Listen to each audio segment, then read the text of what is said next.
Glória a Deus, igreja, boa noite.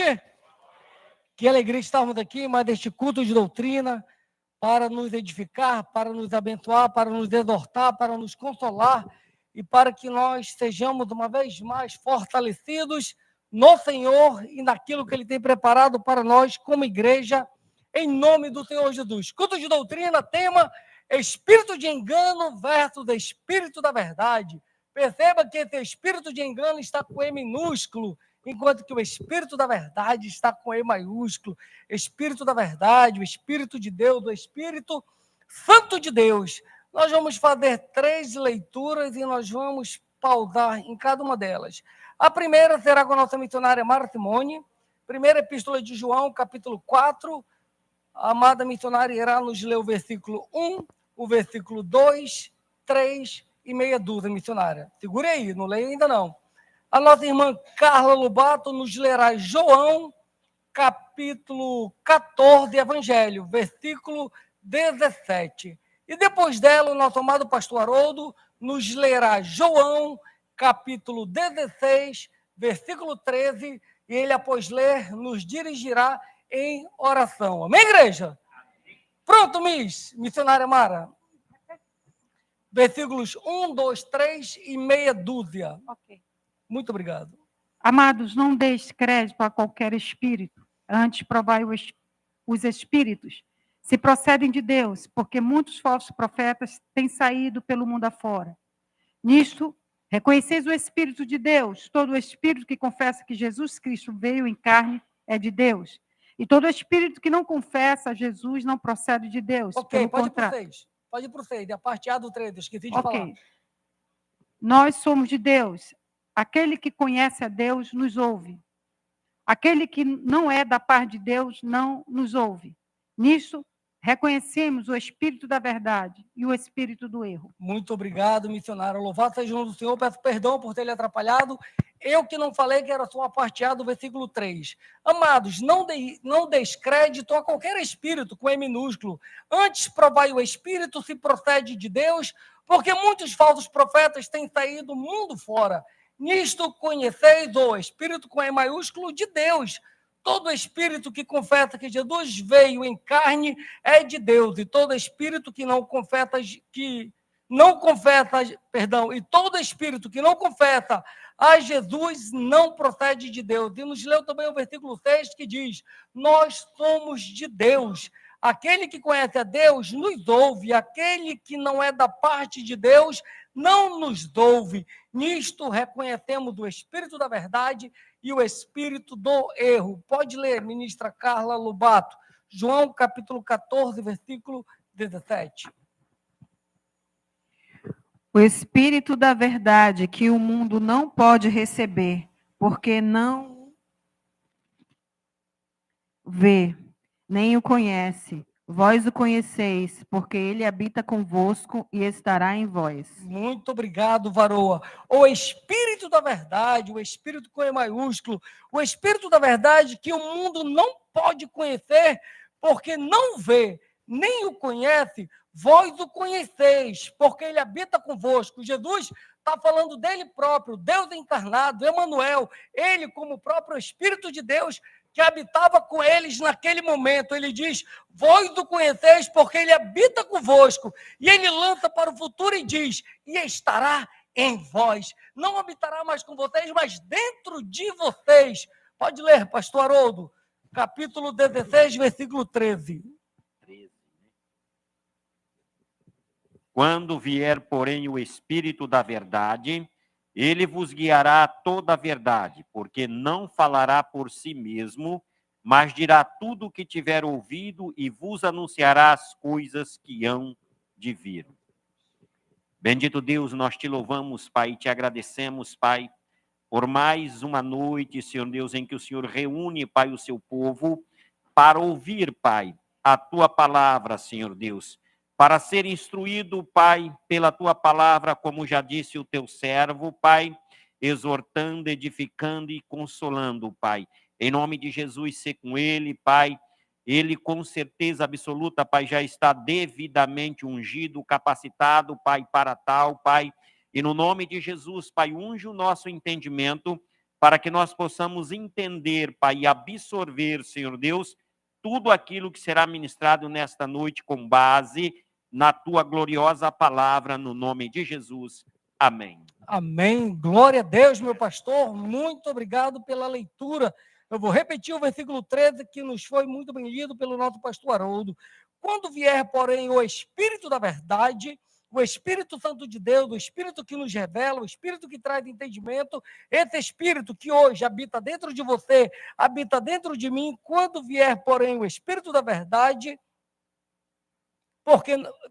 quando vier, porém, o Espírito da verdade, ele vos guiará a toda a verdade, porque não falará por si mesmo, mas dirá tudo o que tiver ouvido e vos anunciará as coisas que hão de vir. Então, esse Espírito da verdade vai nos trazer entendimento, vai nos trazer clareza, não vai deixar que nós sejamos levados, enredados pelo espírito do engano, e nós vamos falar justamente sobre este paralelo, este antagonismo entre o espírito da verdade e o espírito do engano. Nós vamos falar deste contraste entre esses dois espíritos. Nós vamos abrir a palavra do Deus vivo agora para darmos seguimento no primeiro livro do profeta Samuel, em seu capítulo 28. Amém, igreja?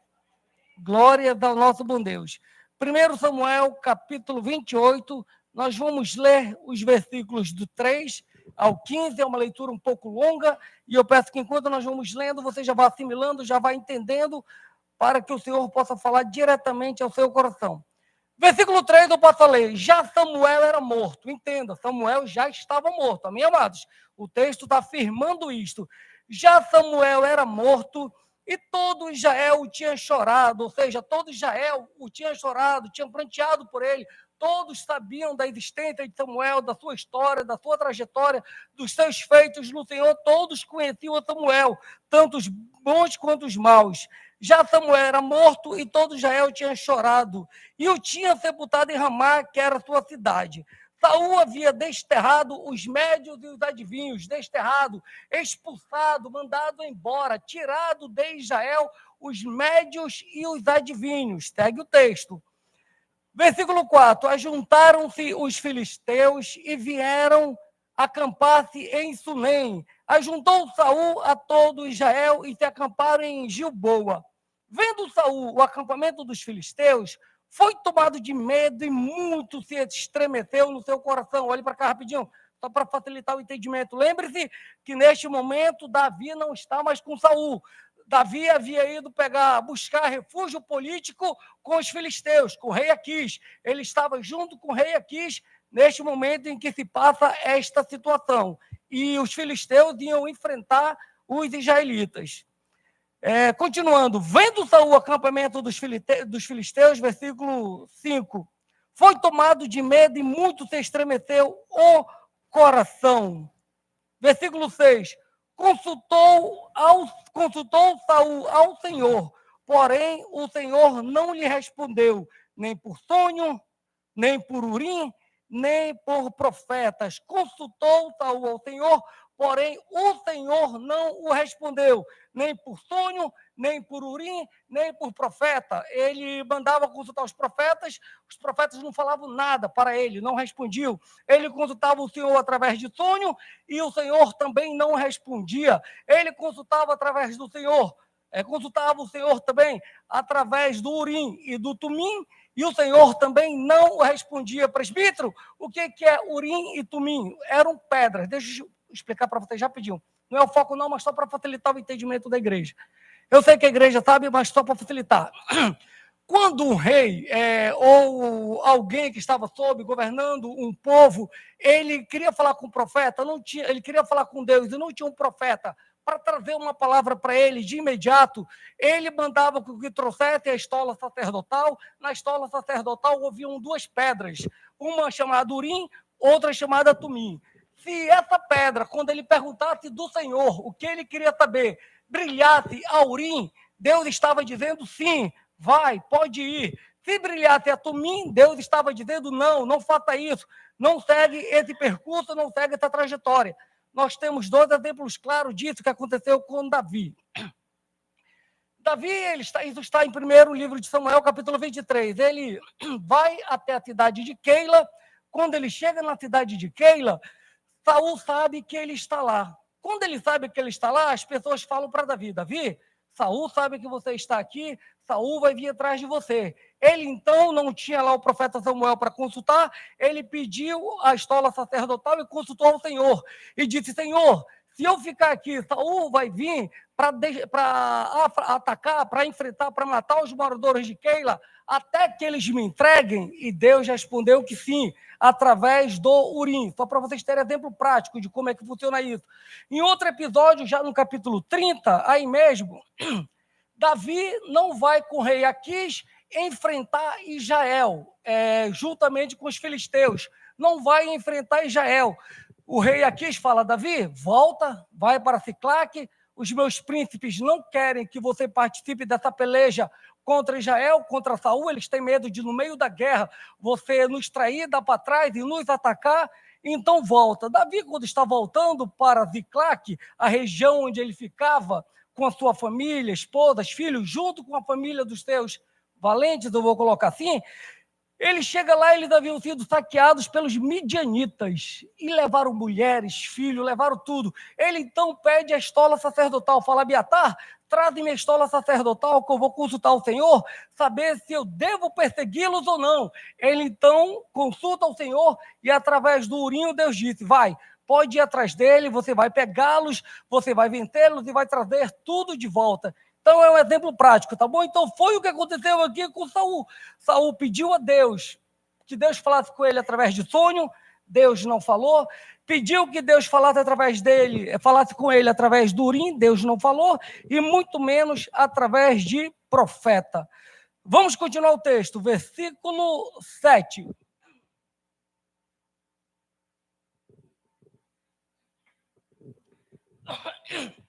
Perdão, igreja. Então disse Saul para os seus servos: apontai-me uma mulher que seja médium, para que me encontre com ela e a consulte. Disseram-lhe os seus servos: há uma mulher em Endor, que é médium. Versículo 8. Saul disfarçou-se, vestiu outras roupas e se foi. E com ele 2 homens, e de noite chegaram a mulher e lhe disse: peço-te que me adivinhes pela necromancia e me faças subir aquele que eu te disser. Olhe para cá. Amados, necromancia é consulta a mortos. Necromancia é consultar os mortos. Quem não tem o Espírito da verdade, quem não tem o Espírito Santo de Deus, usa esse texto para fundamentar a doutrina espírita. Mas o que a Bíblia nos diz? O que a Bíblia nos fala sobre o contato com os mortos? Pode colocar Êxodo 22:18, por gentileza. Olha o que diz.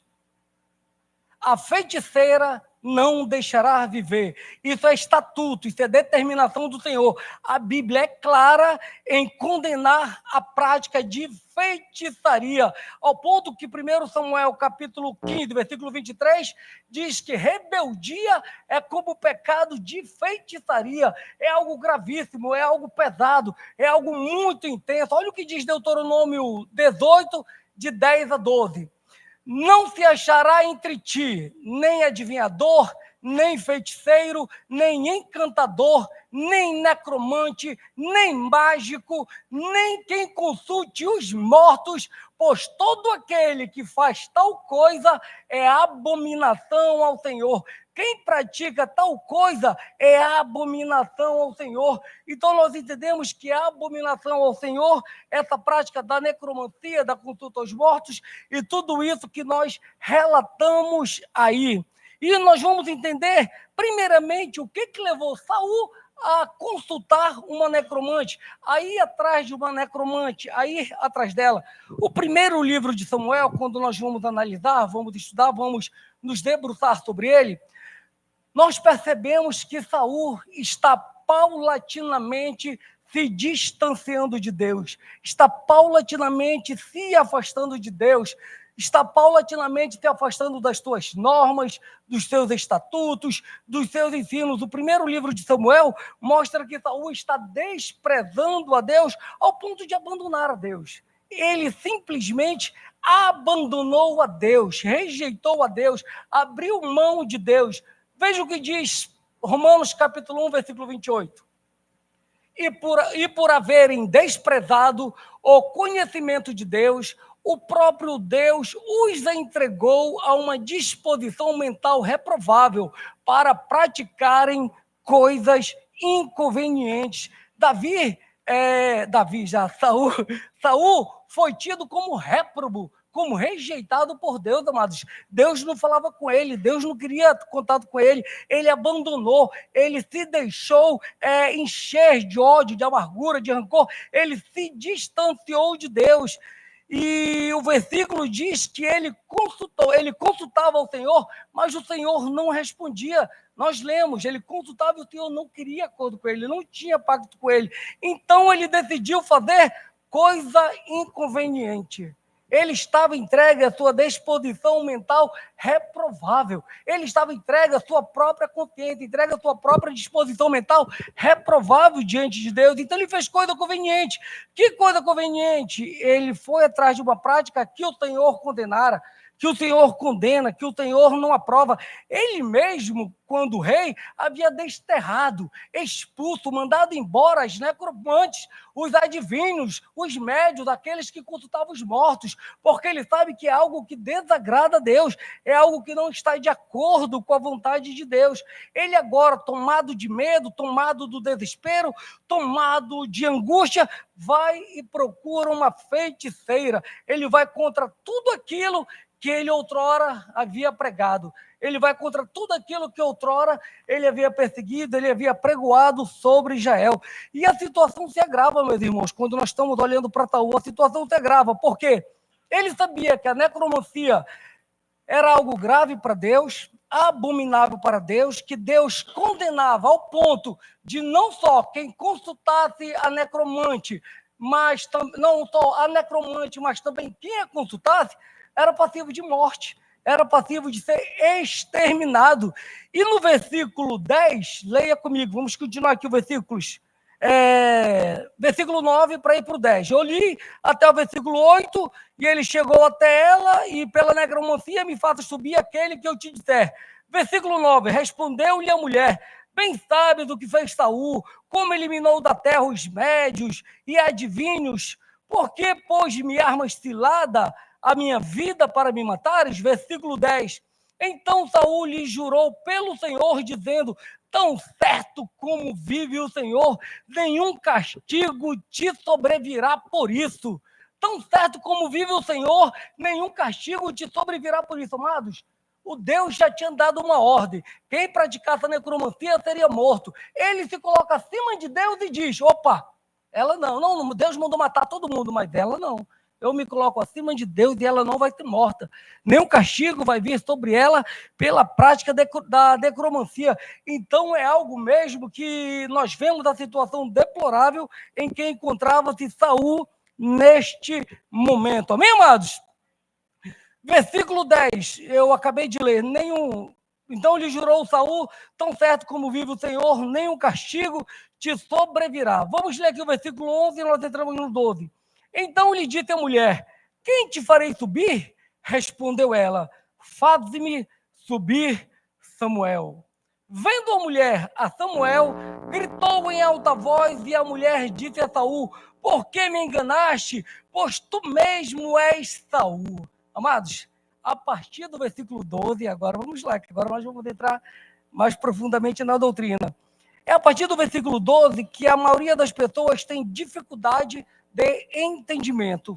Quem não tem o Espírito da verdade, quem não tem o Espírito Santo de Deus, se deixa enredar pelo espírito do engano e acredita que foi Samuel que apareceu aqui.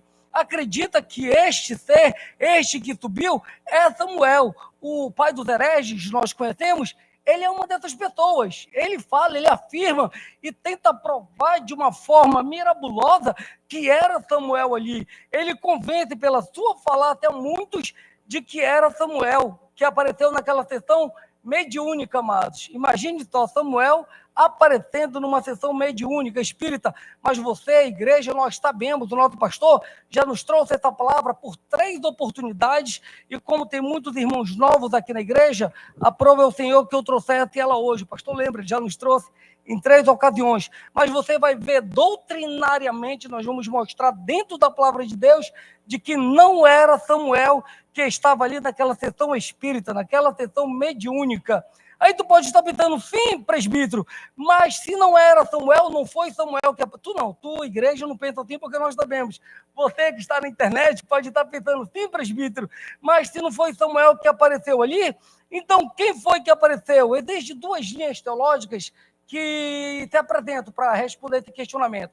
A primeira linha teológica diz que foi um grande teatro, um grande embuste, uma grande encenação, que a mulher sabia que era Saul desde o momento que ele o viu, ela fingiu que não sabia, fez todo esse misanceio e disse que quem tu queres que eu suba para saber o que ele queria. Isso acontece hoje, amados. Para você ter ideia, hoje é muito mais fácil uma pessoa... Sabe, apareceu uma matéria dessa recente no jornal. Uma pessoa estava aqui, desse lado, a outra vinha aqui adivinhando tudo da vida dessa pessoa. Nos bastidores, tinha uma equipe com um monte de computadores fazendo uma varredura na vida dessa pessoa. Instagram, Facebook, Twitter, sabia tudo da vida dessa pessoa. Naquela época não havia isso, mas ela sabia que era Samuel, sabia que era Saul, sabia da palavra dura que Saul havia recebido de Samuel. Então essa é uma linha teológica, só para vocês entenderem. Vamos para outra.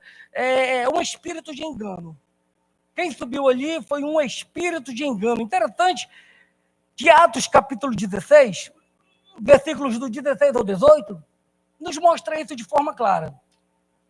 Paulo está caminhando com Silas e uma mulher ia seguindo eles. Essa mulher, ela tinha um espírito de adivinhação nela, um espírito de engano, e ela dava grande lucro para os senhores dela. Então, ela, possuída daquele espírito imundo, daquele espírito de adivinhação, ela dava lucro para aqueles homens que a subjugavam. Ela adivinhava as coisas das pessoas, e ela ali estava possessa mesmo de um espírito imundo. Era como se, pega um exemplo aqui para você entender, a mulher está bem aqui, o espírito imundo que está possesso nela, e uma pessoa está aqui atrás e perguntava, qual é o número que eu tenho atrás? Aí o espírito imundo falava para ela, é o número 3, é o número 4. De uma forma bem simplória, só para você entender. Então, aquela mulher, quando viu Paulo, Silas, começou a falar, esses são homens de Deus, eles anunciam a verdade, eles anunciam a Cristo, anunciam o caminho, dai ouvido a eles. E começou a perturbar. E foi um dia, foi 2, Paulo, já lá pelas tantas, chateado, olhou para aquela mulher, repreendeu o espírito imundo que estava nela, o espírito saiu e a mulher foi liberta daquele espírito imundo, daquele espírito engano. Aí a pessoa que está nos assistindo pode perguntar, sim, presbítero, mas então se não era Samuel, por que o texto segue e diz assim, disse Samuel, falou Samuel? Porque no versículo 14, leia comigo, vamos lá, eu vou ler o versículo 12. Vendo a mulher, a Samuel gritou em alta voz, e a mulher disse a Saul, por que me enganaste? Porque tu mesmo és Saul? Respondeu-lhe o rei, não temas, que vês? Então a mulher respondeu a Saul, vejo um Deus que sobe da terra. Perguntou ele, como é a sua figura? Respondeu ela, vem subindo um ancião e está envolto numa capa. Entendendo Saul que era Samuel, inclinou-se com o rosto em terra e prostrou-se. Saul não viu Samuel. Ele entendeu que era Samuel, e a partir do momento que ele entende que é Samuel, o texto, a transcrição do texto, o resto do diálogo segue como se fora Samuel.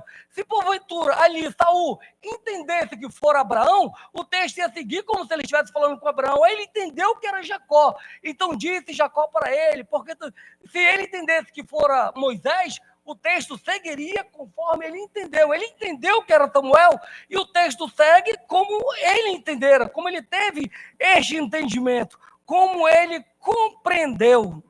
O texto segue como se ele estivesse tendo esta visão. Mas você vai ver, amado, você vai entender agora, biblicamente, que não era Samuel. E nós vamos ver alguns pontos que corroboram, que contribuem para este entendimento. Beleza, amados? Beleza, né? Minha esposa fala, amor, não fala beleza de púlpito, não. Eu tentei alto e falei. Amados, o primeiro ponto que a Bíblia conta claramente que não era Samuel é que os mortos não têm contato com os vivos. Os mortos e os vivos não se comunicam. É impossível morto e vivo se comunicar. Lá em Lucas, capítulo 16, não precisa abrir.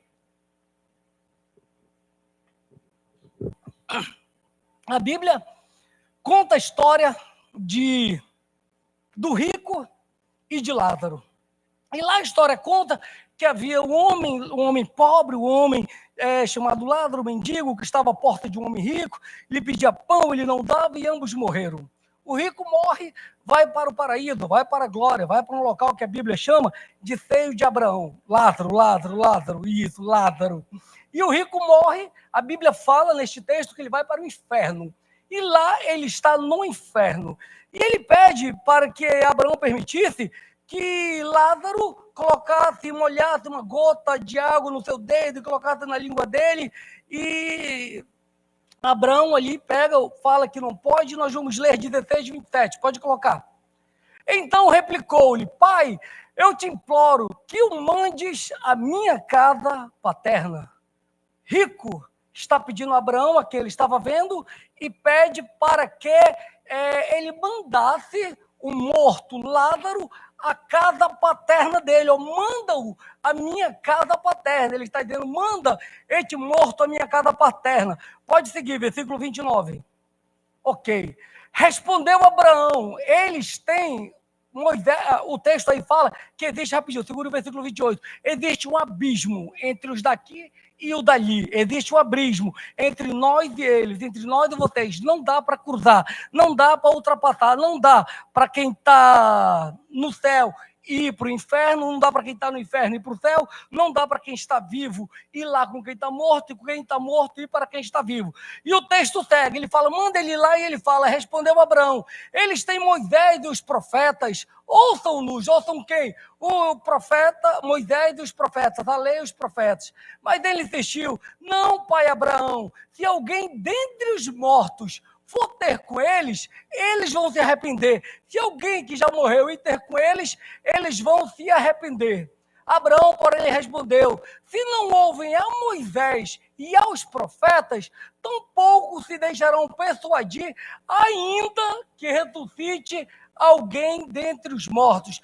Abraão aí não está falando ainda que o morto vá falar com eles não vão ouvir. Ele não fala isso porque ele sabe que o morto não pode falar com o vivo. Ele diz o seguinte, ainda que se dentre os mortos um ressuscitar, está vivo, e ir falar com eles não vão ouvir. Vocês estão entendendo o texto? Ele não está dizendo, ainda que um morto chegar lá e falar com eles não vão ouvir. Não é isso, é ainda que um que está morto ressuscite, esteja vivo e vá falar com eles não vão ouvir. Então não tem contato, não tem diálogo, não tem interação entre morto e vivo. Coloque daí 8:19, por gentileza. O texto diz o seguinte, quando vos disserem, consultai os necromantes, lá mesmo, quando vos disserem, consultai os necromantes e os adivinhos, que xireiam, que papeiam, e murmuram, acaso não consultará o povo a Deus? Quando falaram, olha, vai atrás do necromante, vai atrás do adivinho, espera aí, eu sou cristão, eu vou atrás disso, está louco? Eu vou consultar Deus. A favor dos vivos, se consultaram mortos, a favor de quem está vivo, nós vamos atrás de quem já morreu? É pergunta retórica, de hipótese alguma, jamais faremos isso. Versículo 20, pode colocar. Pode seguir, por gentileza. Ok. A lei, esse acrateado, está apontando para a lei. A lei e ao testemunho. Se eles não falarem desta maneira, jamais verão a alvo. Então eles têm que dizer, olha, atentem para a lei, atentem para o testemunho, atentem para Moisés, atentem para os profetas. Eles têm Moisés e os profetas, eles têm a lei e o testemunho dos profetas. É para isso que eles têm que atentar. É para isso que eles têm que ouvir. Amém, igreja? Glórias ao nosso bom Deus. O primeiro filho de Davi com Betseba adoeceu e morreu. E Davi pranteou aquele menino enquanto ele estivera vivo. Depois que ele morreu, ele afirma o seguinte, Eu irei até ele, ele jamais virá até mim. Eu irei para onde ele está, ele não voltará para onde eu estou. Então, é fora de qualquer questionamento que mortos e vivos não se comunicam. Isso ficou mais do que claro. Esse é o primeiro ponto. Segundo ponto. Segundo ponto é que não há nenhuma mudança de atitude, nenhuma mudança de caráter quando uma pessoa morre. Nenhuma pessoa ímpia, quando morre, ela se torna santa. E nenhuma pessoa salva, quando morre, ela torna-se rebelde. Está entendido isso? Eu vou repetir. Nenhuma pessoa ímpia, quando morre, ela se torna santa, e nenhuma pessoa salva, quando morre, ela se rebela contra Deus, ela se rebela contra o Senhor. Hebreus 9:27 diz: ao homem está ordenado morrer uma só vez, vindo depois disto o juízo. Por que eu estou falando isso para a amada igreja? Por que nós estamos ratificando essa informação? Samuel, profeta Samuel, quando vivo, ele sabia que era abominação ao Senhor consultar os mortos. Ele sabia disso. E Samuel, 1 Samuel 12, 3, 4, diz que ele foi um homem irrepreensível em toda a sua vida. Ele foi um homem irrepreensível em toda a sua vida. Ele jamais praticaria tal abominação. Que abominação? Descer de onde ele estava, da glória, para ir falar com um rejeitado por Deus. Ele está, Samuel hoje está na presença de Deus. Ele jamais sairia desta presença gloriosa para atender ao pedido de uma feiticeira, para atender ao capricho de um rei rebelde, de um rejeitado por Deus, de um réprobo. Então ele jamais faria isso. Quando uma pessoa pensa na possibilidade de afirmar que foi Samuel que estava ali falando com Saul, ela está dizendo o seguinte: Samuel se rebelou contra Deus. Ele está indo contra o que ele, quando estava vivo, pregou. Ele se rebelou. Ele, depois de estar na glória, depois de estar salvo, ele praticou uma iniquidade. Ele praticou uma abominação contra Deus. Vocês estão entendendo que isto é impossível? Então não era Samuel. Para você que está nos assistindo, não era Samuel. Amém, amados? Eu fui questionado sobre isso e esse vídeo depois nós vamos passar para essa pessoa que nos questionou e ela vai entender que de fato não era Samuel. Terceiro ponto que nos afirma, que nos garante que não era Samuel: os salvos estão no céu, não no abismo. No versículo 11, a necromante fala bem assim para ele: quem te farei subir? Quem te farei subir? E a questão é, subir de onde? Subir das regiões profundas, subir das regiões baixas. No hebraico, a palavra para regiões profundas, para regiões baixas, é Sheol. É o mesmo significado do grego Hades, que significa inferno. E ela pergunta: quem te farei subir do inferno? Ele fala: Samuel.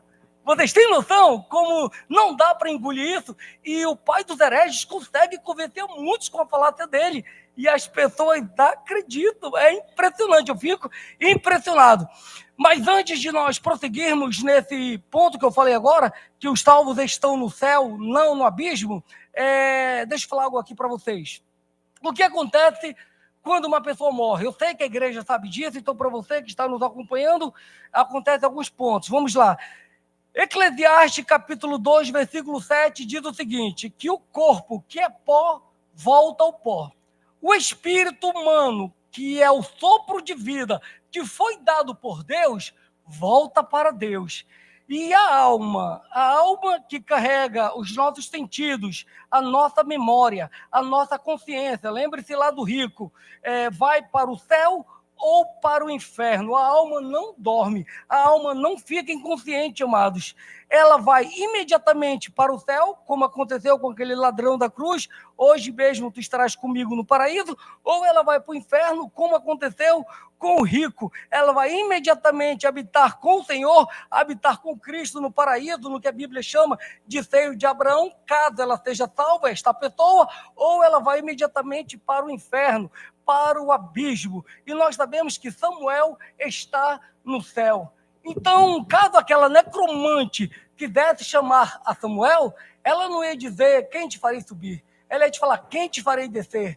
Vocês estão entendendo que até isto não encaixa, não tem lógica, não tem direção? Então, definitivamente, aquele que apareceu ali, aquele que subiu, não era Samuel, mas um espírito de engano que não provinha do espírito da verdade.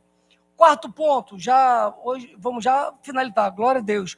O quarto ponto que nos assegura de que não era Samuel é que as profecias do falso Samuel, aquele que ali se apresentou, não se cumpriram rigorosamente. Deuteronômio, capítulo 18, versículo 22, diz que quando uma profecia não se cumpre rigorosamente, ela não vem de Deus, ela não é de Deus. E não tem essa de falar, não, Deus falou que ia fazer, ele fez só uma parte e depois ele vai fazer o resto. Não, se Deus fala, ele faz. Ele cumpre cabalmente o que ele falou, ele cumpre cabalmente o que ele disse. Se Deus disse, ele vai fazer, ele vai realizar, ele vai executar. Primeira carta de Paulo aos Coríntios, capítulo 14, versículo 19, diz: tratando-se de profeta, falem apenas 2 ou 3, o restante julguem, os demais julguem. Então, cabe a nós, que temos o Espírito Santo de Deus, que temos o Espírito da verdade, julgar a profecia. E é isso que nós vamos fazer com que esse espírito de engano falou aqui. Nós precisamos ter como os bereianos, ouvir e consultar, ter esta visão. Se fosse Samuel que tivesse falado aqui, essas palavras, elas teriam sido cumpridas cabalmente, rigorosamente, mas falhou em pelo menos 3 pontos. Vou continuar lendo o texto. Versículo 13, 14, 15 agora. Vamos lá. Versículo 14, eu entro no 15. Perguntou ele, como é a sua figura? Respondeu ela, vem subindo um ancião e está envolto numa capa. Entendendo Saul, que era Samuel, inclinou-se com o rosto em terra e se prostrou. Samuel disse a Saul, por que é Samuel? Porque entendeu ele que era Samuel e o texto transcorre como se fora. Disse Samuel a Saul, por que me inquietaste fazendo-me subir? Subir de onde? Das profundezas do inferno? Vocês estão entendendo? Vamos continuar o texto. Por que inquietaste fazendo-me subir? Então disse Saul, muito angustiado estou, porque os filisteus guerreiam contra mim, e Deus se desviou de mim, e já não me responde, nem pelo ministério dos profetas, nem por sonho, por isso te chamei, para que me reveles o que devo fazer. Deus não te responde por sonho, por profeta, por Urim. Samuel, que está na glória, ia voltar contra a vontade de Deus para responder ao cidadão? Continuando o texto. Então disse Samuel, por que, pois, a mim me perguntas, visto que o Senhor te desamparou e se fez teu inimigo? Por que o Senhor fez para contigo? Porque o Senhor fez para contigo, como por meu intermédio, ele te dissera, tirou o reino da tua mão e o deu ao teu companheiro Davi. Como tu não deste ouvidos à voz do Senhor e não executaste o que ele, no furor da tua ira, ordenou contra Amaleque, por isso o Senhor te fez hoje isto. Versículo 19, que é onde nos interessa. Estou ali para vocês terem o entendimento do texto. O Senhor entregará também, olha aí essa palavra, o Senhor entregará também a Israel contigo, na mão dos filisteus, e amanhã tu e teus filhos estareis comigo. Vamos continuar a história. Então, essa palavra do versículo 19 falhou pelo menos em 3 aspectos. E o primeiro aspecto, ela falha contra ao tempo. O versículo diz, amanhã tu e teus filhos estareis comigo. Amanhã.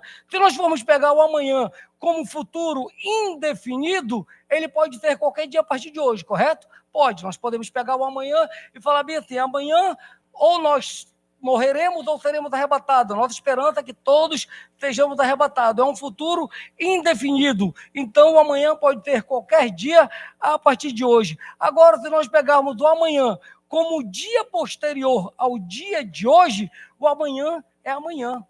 E quando se trata do amanhã, neste contexto, o falso Samuel errou por pelo menos 4 dias, que ele não morreu no amanhã. Ele morreu quase 5 dias depois, que já estava virando o outro dia. Então, ele errou quanto ao tempo. Essa profecia falhou contra o tempo. E nós sabemos que quando o profeta ele fala amanhã, ele se refere ao dia seguinte. Nós sabemos disso. Nós temos alguns exemplos na Bíblia. Eu não peguei muito, eu peguei só um aqui para a gente remir o tempo. Segundo Reis, capítulo 6, capítulo 7, fala esse exemplo claro.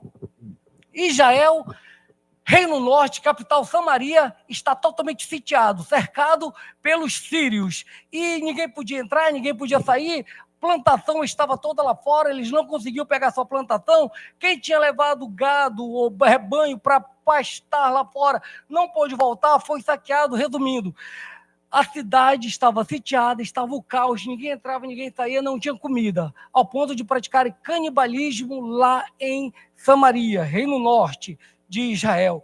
E as pessoas estavam vendendo uma porção pequena de fezes de pomba por 5 ciclos de prata e uma cabeça de jumento, amados, por 80 ciclos de prata. E no versículo 1 do capítulo 7, só para você entender, o rei então fala bem assim: capitão, leva teus homens, vai matar Eliseu e traz a cabeça dele para mim. Eu não quero a cabeça dele sobre o ombro dele. Quando ele chega lá, Eliseu não deixa que ele entre, e Eliseu vai liberar esta palavra que está no versículo 1 no segundo livro dos Reis. Ele diz o seguinte: amanhã, não é depois de amanhã, não é um futuro indefinido, é amanhã.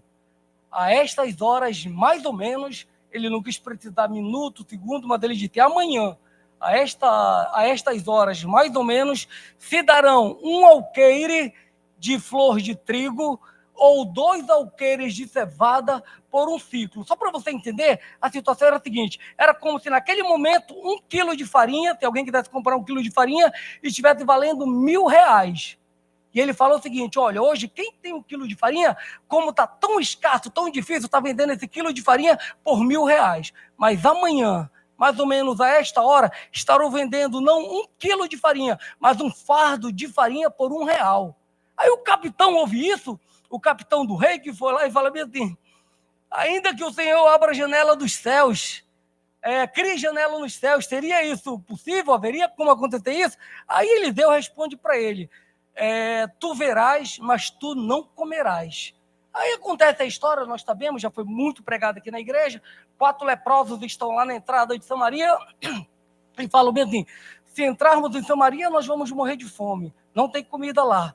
Vamos lá para o arraial dos filisteus. Se eles nos mataram, ponto que segue. E quando eles estão indo para lá, pela palavra do profeta, que havia dito que na manhã seguinte, amanhã, mais ou menos essas horas, vocês estarão comendo isso, quando eles vão, o Senhor multiplica aqueles 4 leprosos. E os sírios que estavam acampados, houve um tropel de carros, de cavalos, de exército vindo. Eles entram em desespero e falam: os israelitas, eles alugaram o exército dos heteus, o exército dos egípcios, estão vindo todos contra nós, vamos embora daqui.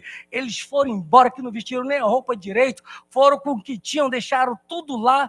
Os leprosos chegam, nós conhecemos a história, se banquetearam, esconderam algumas coisas para eles, voltaram, anunciaram. O rei Jorão mandou com que alguns cavaleiros fossem ver se de fato não era nenhuma cilada, e não foi. E o povo saiu desembestado. E na manhã seguinte, amados, eles voltando, eles estavam fazendo aquilo, dando um ciclo. Tinha tanto que dá um ciclo por 2 fardos de cevada, 2 alqueires de cevada, um ciclo por 1 alqueire de flor de trigo. O capitão, que foi responsável pela entrada da cidade, para controlar o pessoal que entrava e saía, foi pisoteado e morreu. Ele viu o pessoal com toda aquela fartura, com toda aquela abundância, e não desfrutou disso. Então aqui o profeta, nós temos a visão clara: amanhã.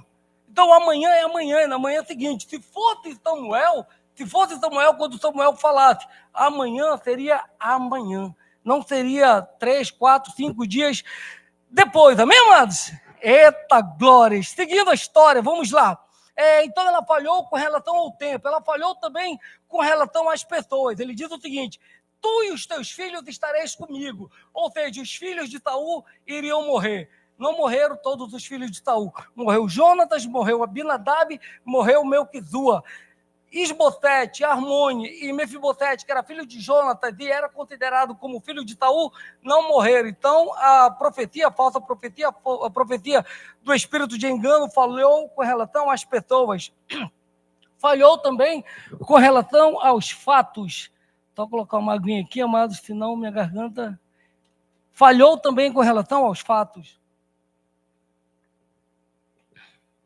ele diz o seguinte, versículo 19 diz que Saul seria entregue, segundo a profecia do falso Samuel, Saul seria entregue aos filisteus. Ele não foi entregue aos filisteus. Não foram os filisteus que o mataram. Saul cometeu suicídio. Ele cometeu suicídio. Ele não foi entregue na mão dos filisteus. Ele cometeu suicídio. Ele pediu que o escudeiro dele o matasse, o escudeiro dele o temendo, falou, não, jamais vou fazer isso.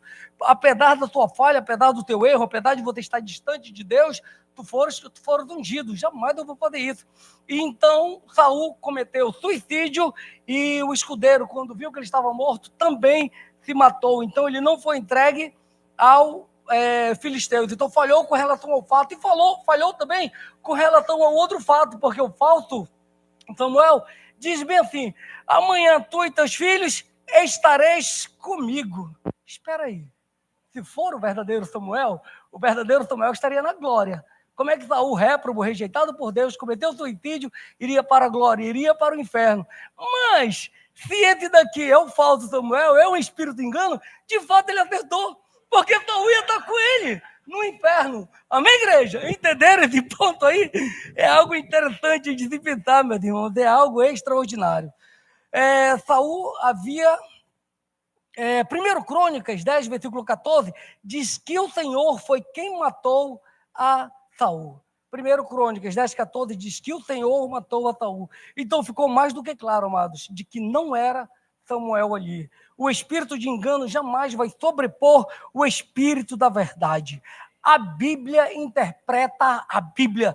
Não é a falácia, não é o homem, não é a argumentação. É a palavra de Deus que traz entendimento para nós. E esse entendimento nos é trazido pelo Espírito da verdade, pelo Espírito Santo de Deus que habita em mim e em ti. A Bíblia ela não se contradiz, ela é de autoria do Espírito da verdade, do Espírito Santo de Deus que habita em você, que habita em mim. E o Espírito da verdade nos traz entendimento e revelação de Deus. Que Deus nos abençoe. Aplaudamos do Rei Jesus. Amém. Eu peço uma oração com o nosso amado pastor Haroldo e que o Ministério de Louvor já possa dirigir-se para